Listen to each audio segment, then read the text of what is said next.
नमस्कार, आप देख रहे हैं डीसी न्यूज इंडिया और मैं हूँ आपके साथ दिव्या।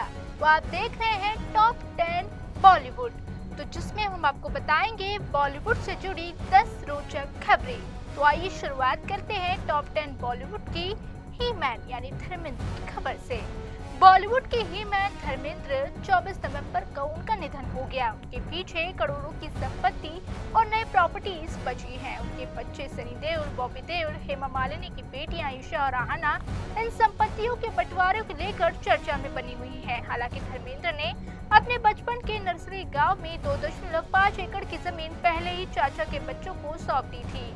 मुंबई में उनके पास अन्य संपत्ति भी थी, उनके परिवार के नाम होगी। हेमा मालिनी की अपनी संपत्ति लगभग 129 करोड़ रुपए की है। अब ये सवाल है कि धर्मेंद्र की संपत्ति बाकी हिस्सों का बंटवारा कब और कैसे होगा। परिवार ने अपनी जिम्मेदारियों का ख्याल रखते हुए पहले ही कई संपत्तियों को ट्रांसफर कर दिया है। धर्मेंद्र की ये विरासत फैंस और मीडिया के लिए चर्चा का विषय बनी हुई है। अब टॉप 10 बॉलीवुड में बात करेंगे एक्ट्रेस समंथा प्रभु की। एक्ट्रेस समंथा प्रभु और फिल्म मेकर राज निरूपक ने 1 दिसंबर को कोयम्बटूर में लिंग भैरवी मंदिर में आध्यात्मिक शादी की। उन्होंने इंस्टाग्राम पर सेरेमनी की झलक साझा की, जिसमें दोनों को अंगूठी और माला पहनते दिखाया गया है। शादी में करीब परिवार और दोस्त शामिल हुए थे। ये शादी भूत शुद्धि विवाह के रूप में की गई है, जो व्यक्ति के 5 तत्वों को शुद्ध करने के लिए होती है। मंदिर में महिला पुजारी भी मौजूद रहती हैं। लिंग भैरवी देवी मंदिर प्रतिदिन 3 बार पूजा और आरती करती है। नवरात्रि में यहाँ विशेष पूजा की जाती है। इस शादी ने सोशल मीडिया पर तहलका मचा कर रख दिया है और फैंस हैरान रह गए। अब टॉप 10 बॉलीवुड में बात करेंगे एक्टर स्नेहा शर्मा की। बॉलीवुड एक्टर स्नेहा शर्मा को 2 दिसंबर को दिल्ली ईडी कार्यालय में पेश होकर ऑनलाइन वोटिंग ऐप से जुड़ी मनी लॉन्ड्रिंग मामले में पूछताछ की गई थी। इससे पहले उर्वशी रौतेला, सोनू सूद समेत कई सेलिब्रिटीज इस मामले में समन भेजे जा चुके हैं। नेहा शर्मा से पूछताछ prevention of money laundering act यानी पीएमएलए के तहत की गई है। वनएक्सबेट ऐप इंडिया में बिना परमिशन ऑपरेट हो रहा था।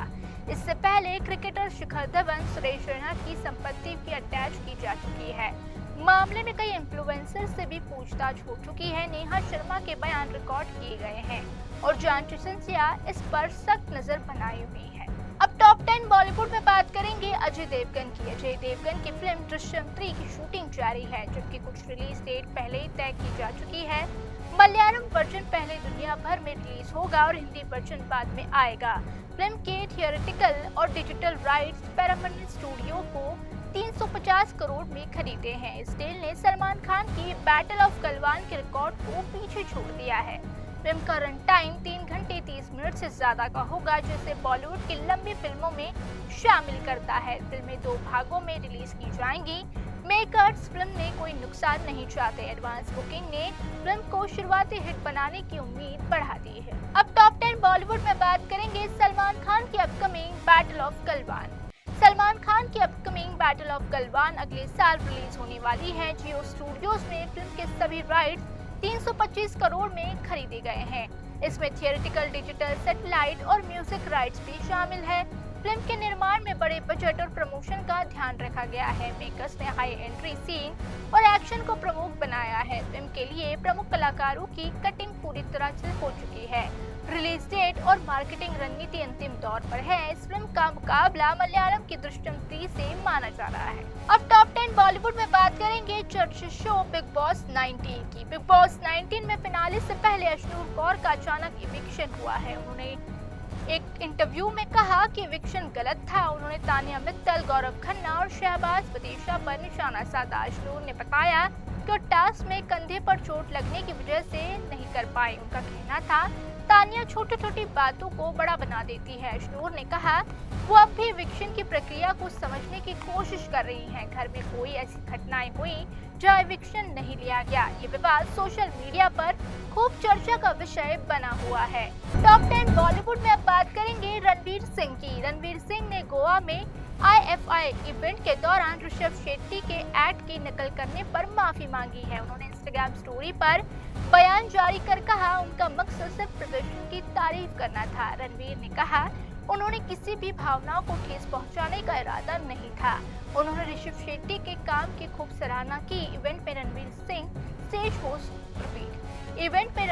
स्टेज होस्ट के तौर पर थे। इस मामले में सोशल मीडिया पर हंगामा मचा हुआ है। रणवीर की माफी ने विवाद को शांत करने की कोशिश की है।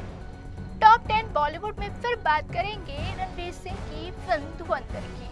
रणवीर सिंह, आर माधवन, संजय दत्त, अर्जुन रामपाल की फिल्म धुरंधर को लेकर बहस चल रही है। ये फिल्म मेजर मोहित शर्मा के जीवन पर आधारित होने का दावा किया जा रहा है, लेकिन निर्देशक ने इसे फिल्म फिक्शन बताया है। फिल्म की लिमिटेड एडवांस बुकिंग 30 नवंबर से शुरू हुई है। शुरुआती आंकड़ों के अनुसार 1367 शो और 2755 टिकट बिके हैं। औसतन टिकट की कीमत 325 रुपए है। फिल्म की प्री सेलिंग की विकी कौशल की फिल्म छावा के आंकड़े पार करने की संभावना बताई जा रही है। फिल्म 5 दिसंबर को रिलीज होगी।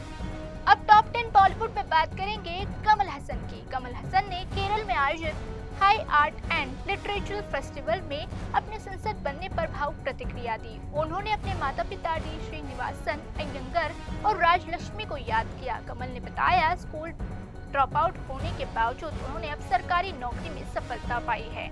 उन्होंने अपनी इच्छा जताई कि वो लोगों की सेवा करना चाहते हैं। कमल ने अपने प्रोफेसर हाउस के माध्यम से वैचारिक समर्थन वाले विषयों पर काम किया। उन्होंने राजनीति में सचेत दृष्टिकोण अपनाया। फेस्टिवल की मंजू वॉरियर के साथ चर्चा की गई। अब टॉप 10 बॉलीवुड में बात करेंगे फिल्म तेरे इश्क की।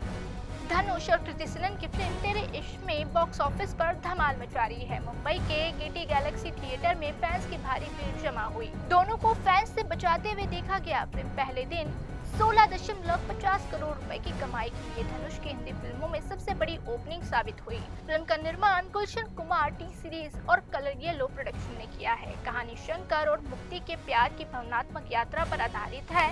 फिल्म की पटकथा हिमांशु शर्मा और नीरज यादव ने लिखी है। तो ये थी अब तक की टॉप 10 बॉलीवुड खबरें। ऐसी खबरों के लिए बने रहिए डीसी न्यूज इंडिया के साथ। अभी के लिए बस इतना ही। रुकते हैं एक ब्रेक के लिए।